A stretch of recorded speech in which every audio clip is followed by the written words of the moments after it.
सौभाग्य उदय हुआ है वृषभानु जी का। स्वर्ण के दिव्य पर्यंक पर कीर्ति महारानी विराजमान है। वृषभानु जी नित्य नियम से यमुना जी की आराधना करते थे जाकर के, जिससे उन्हें एक सुंदर लाली की प्राप्ति हो। लाला की तो प्राप्ति हो चुकी है। श्री जी के एक भाई थे, क्या नाम था? श्रीराम। लाली की प्राप्ति के लिए आराधना कर रहे थे। यमुना जी में उन्हें एक प्रातःकालीन बेला पे सुंदर दिव्य कमल दिखाई दिया। इतना आकर्षण था कि वो कुछ विचार ही नहीं कर पाए। जे भी गए तो इतना तेज उस कमल में था कि वो देख नहीं पाए क्या है, पर इतनी आसक्ति हुई कि उस कमल को ऐसे गोद में ले लिया और जैसे कोई आवेश छा गया हो। सब नित्य कर्म भूल गए, क्योंकि जब प्रेम का प्रादुर्भाव होता है तो नियम अंतर ध्यान हो जाता है, और प्रेम की मूर्तिमान लाडली है तो सब नियम अंतर ध्यान भूल गए। अतिशय उमंग में वृषभानुपुर की तरफ, रावल कहते हैं महल को, राजा जिस महल में निवास करता है उसका नाम रावल होता है। रावल की तरफ कदम अपने आप चल रहे हैं। प्रेम विवश है, उन्मादकारी प्रेम श्री जी के चरणों से प्रवाहित होता है। सत्प्रेम सिंधु मकरंद रसौग धारा, धारा प्रवाहित होती प्रेम। लाडली जी के विषय में कुछ बोलते बनता ही नहीं, किसी को नहीं बनता, बस सब चुप हो जाते। कौन रस बाड़े जा बोली वो भारी, ये कोई कथा भागवत नहीं है, ये लाडली जो है, लाडली जो बस थरथरा जाते हैं सब। लाडली जो है 9 महीने से श्री कीर्ति रानी को आभास हो रहा है कि हमारे गर्भ है, इसलिए वो यमुना जी नहीं जा पा रही है और वृषभानु जी नित्य नियम पूरा। तो उनको जब कमल मिला तो विवश होकर के आ रहे हैं। उसी समय श्री कीर्ति रानी को कुछ आनंदमयी पीड़ा महसूस होती है। साधारण प्रसव की तरह वेदना नहीं, एक आह्लादमयी आनंदमयी पीड़ा। वृषभानु जी गए और कीर्ति रानी से कहा, आज दिव्य कमल मिला हुआ है। इतना तेज, इतना आनंद कि कमल गोद में रखते हुए वो भी बेसुध हो गई। और जब सबको सुधाई तो कमल नहीं लाडली जुआ। ब्रह्म मुहूर्त का समय है। पुराणों में तो मध्याह्न का समय बताया गया है, हमारे ब्रज के रसिकों ने प्रातःकालीन बेला, क्योंकि कहते हैं अत्यंत सुकुमार राधा तक तो दोपहर की धूप में नहीं होगा। क्योंकि भगवान तो अवतरित हो सकते हैं, लेकिन हमारी अत्यंत सुकुमारी लाडली प्रातःकालीन बेला पे, अति शीतल अति मंगलमयी शांत बेला पर, शुक्ल पक्ष, अंधेरे में ठाकुर जी प्रकट होते हैं। हमारी लाडली जो गोरी किशोरी जो शुक्ल पक्ष, तिथि यही अष्टमी और चंद्रवासा सोमवार। पर्यंक में विराजमान श्री कीर्तिदा रानी को पूर्ण यह अनुभव हुआ कि हमारे गर्भ से ही इस दिव्य बालिका का प्रादुर्भाव हुआ। बहुत सी सुंदर सुंदर वृद्धा गोपिकाएं पीड़ा की सूचना सुनकर, आनंदमय पीड़ा की सूचना सुनकर आ गई थी, लेकिन उनको कुछ भी सेवा नहीं मिली, क्योंकि लाडली जो का प्रादुर्भाव उस कमल में पहले ही हो चुका था।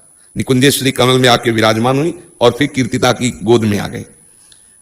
सब आश्चर्यचकित है, इतनी ज्योति, सबके नेत्र चकाचौंध है। जब लाडली जी प्रकट हुई, किसी की सामर्थ्य नहीं हो रही कि हमारी लाडली जी को देख पाओ, इतना तेज है। ऐसा अनुमान करो मानो करोड़ों चंद्रमा एक साथ उदय हो गए हो वृषभानु भवन में। अब श्री जी के आगे बस हम आप तो कोई सामर्थ्य नहीं, कवियों की तो कोई सामर्थ्य नहीं। कवि के लिए तो महाप्रभु कह रहे, देवलोक भूलोक रसातल सुनि कवि कुल मति डरिए। जैसे अभी हो रहा है, कुछ बोलने के समय सामर्थ्य नहीं रहती किसी की लाडली जी के विषय में। अगर वो फर्राटे से बोल रहा है तो अभी संबंध नहीं हुआ श्री जी के चरणों में, और अगर संबंध है तो फर्राटे से नहीं बोल सकता है, तो पक्की बात लड़खड़ा के गिर जाएगा। कुछ बोलना होगा नहीं, वो फिर वो सामर्थ्य देती है बोलने की। ऐसा लावण्य, ऐसी सुंदरता पूरे महल में छा गई। और पहले से ही दुर्वासा जी, श्रृंगी ऋषि, करभाजन जी, गर्गाचार्य जी, सांडिल्य जी, बड़े बड़े महापुरुष जो श्री कृष्ण जन्म उत्सव में ब्रज में वास कर रहे, वो सब आकर वृषभानुपुर को घेरे हुए थे कि आने वाली है लाडली जी। पहले से ही सब यहां वास कर रहे थे, आने वाली है प्यारी जी। जब प्यारे जी आ गए ना निकुंजेश्वर, तो फिर लाडली जी भी आने वाली है। जे ही भेरी बजी, मृदंग धुनी सुनाई दी, नगाड़े की चोप में जय जयकार होने लगा। द्वारपालों तक सूचना पहुंची, लाडली जी का प्रादुर्भाव हुआ। वृषभानु जी की लाडली प्रकट हुई है। संपूर्ण नगर में बिजली की तरह खबर फैल गई। श्री वृषभानु जी के महल में करभाजन, श्रृंगी ऋषि, गर्गाचार्य जी, दुर्वासा जी, कुशा में सब जल लिए मंगल जल छिड़कते हुए, स्वस्ति वाचन करते हुए बड़े बड़े जो है दिव्य तेजस्वी महापुरुष पधारे। वृषभानु जी तो आनंद निमग्न है कि अहो भाग्य, कैसे कैसे महान ऋषि पधारे हुए हैं। श्री किशोरी जी के दर्शन के निमित्त सब आए हुए, दूर से लाडली जी के तेज को निहार रहे हैं, लाडली जी की वंदना कर रहे हैं। पूर्ण रूप से दर्शन नहीं हो पाए, दूर से तेज देखा, क्योंकि पर्यंक पर लिए हुए कीर्तिदा रानी है। बस वो श्री किशोरी जी के नाम की महिमा का वर्णन करते हैं कि अगर कोई राधा नाम उच्चारण कर ले तो अखिल लोक चूड़ामणि लाल जी को खरीद ले, इतना धनी हो जाता है। राधा रूप की तो स्तुति ही नहीं कर पाए, राधा नाम की महिमा करके प्रणाम किया और वृषभानु जी से कहा कि आपके भाग्य का क्या वर्णन करें। इतने में महाराज वीणा की झनकार सुनाई दी।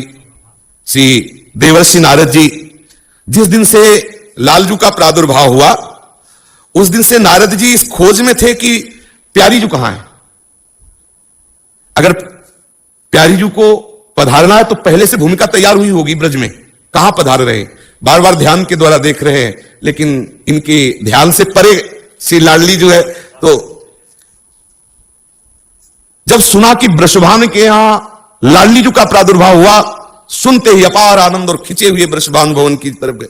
सखियों ने रोक दिया कि बाबा अभी तो लाडली जू कीर्तिदा की गोद में है, सूचना दे दो, बस मैं दर्शन करना चाहता हूं। श्री देवर्षि नारद जी को वृषभानु जी लेकर के अंदर जा रहे हैं।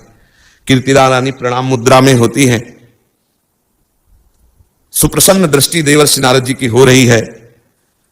श्री लाडली जी पर दृष्टि डाली तो छोटी सी गौरवदन, बिजली जैसी कांति, विशाल नेत्र, कान तक फैले हुए नेत्र श्री लाडली जी के। अलवेली सर खंजन मीन मृगज मद मेटत, कहा कहो नैनन की बातें। श्री लाडली जो ऐसे दिखाई दे रही मानो दिव्य तेजों में स्वर्ण से प्रतिमा रची गई हो, शांत, आंख मूंदे हुए, न हिलना न डुलना, बस ऐसे।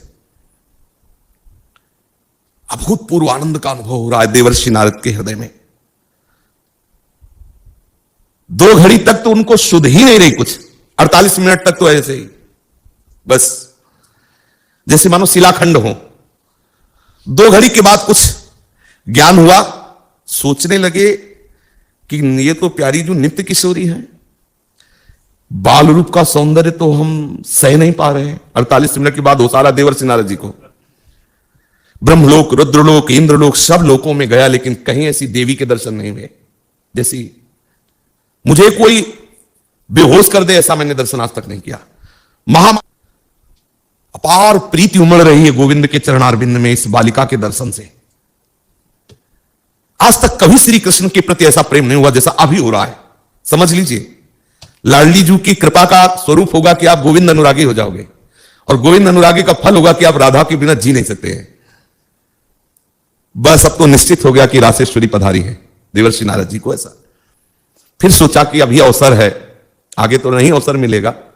वृषभानु जी से कहा कि मैं कुछ एकांत में इस बालिका के मंगल के लिए अनुष्ठान करना चाहता हूं। कुछ क्षण का है वो मंत्र, पूरा अकेले में पाठ करेंगे हम, तुम बाहर हो जाइए। वृषभानु जी, अहो भाग्य हो भाग्य। वृषभानु जी बाहर हो गए, सबको बाहर कर दे, केवल बालिका अकेले गदगद कंठ से अश्रु प्रवाह करते हुए स्तवन आरंभ किया। आभास हुआ कि यही प्यारी जो है मूर्छित होकर गिर गए। ललिता विशाखा जी ने विचार किया कि प्यारी जू तो इनकी प्रार्थना से प्रकट हुई है, पर ये देख नहीं सकते, तो जल्दी से प्यारी जू के गोरे चरणारविंद का चरणामृत लिया और नारद जी के मुख में डाला और छिड़का, तो जैसे किसी मूर्छित पुरुष को चेतना जागृत हो जाए ऐसे। अब जो चेतना हुई, अब इसमें सामर्थ्य है कि राधा किशोरी को देख सके, राधा किशोरी के चरणामृत से। जी ही प्यारी जू को देखा, देखने की सामर्थ्य नहीं थी, शरीर कांप रहा था। ललिता विशाखा ने कहा जल्दी से प्रणाम कर लो, नहीं अंतर्ध्यान हो जाएंगे। देवर्षि, ये तुम पर कृपा करने के लिए निकुंजेश्वरी का जो रूप प्रकट हुआ है, केवल आप इस एक क्षण के लिए है। देवर्षि नारद जी ने प्रणाम किया, प्यारी जू फिर वही बाल रूप में। नारद जी ने आवाज की, वृषभानु जी आए। वृषभानु जी ने कहा कि बहुत कृपा हुई, आप पधारे। महाराज, एक चीज हमारे हृदय में बहुत दुख दे रही, हमारी लाडली आंख नहीं खोल रही अभी तक, आंख मूंदे हुए है, शांत पड़ी हुई, हिलडुल नहीं रही, ना बोल रही, मतलब एक वहां कुछ तो होना चाहिए, बस एक ऐसा लग रहा है कि मूर्ति जैसी है। नारद जी ने कहा वो उपाय तो अभी हम किए दे रहे हैं। वीणा उठाई, जय कृष्ण मनोहारिणी, जय वृंदावन प्रिय। कृष्ण मनोहारिणी, जय कृष्ण मनोहारिणी। जीव ही कृष्ण मनोहारिणी ऐसा शब्द लाडली जी के कान में पड़ा, बस हुंकार करके नेत्र खोल दिए। हमारी श्री जी के नेत्र तुम्हारी तरफ आवे, उसके लिए एक ही उपाय है, लालजू का यश सुनाओ, लालजू की महिमा सुनाओ। दृष्टो ही चंपक लते चमत्कृतांगी। लालजू की महिमा, लालजू का नाम, लालजू की रूप सुनते लाडली जी बरस पड़ते हैं, और लाडली जी की बात सुनते लालजू अधीन हो जाते हैं। इसीलिए रसिक जल युगल चर्चा करते रहते, कभी प्रिया की चर्चा, कभी लाल की चर्चा, कभी प्रिया लाल की चर्चा। नारद जी कृतकृत्य होकर के उत्सव में आनंदित हो रहे हैं। अब यह सूचना जेहीधर लालिप का प्रादुर्भाव हुआ, तत्काल शीघ्रगामी घोड़े पर विराजमान होकर के एक दूत गया और नंदगांव में बताया वृषभानु जी की लाडली हुई, लाडली का प्रादुर्भाव हुआ है। देर लगी क्या, बाबा मैया लाला को गोद में लेकर के पधारे।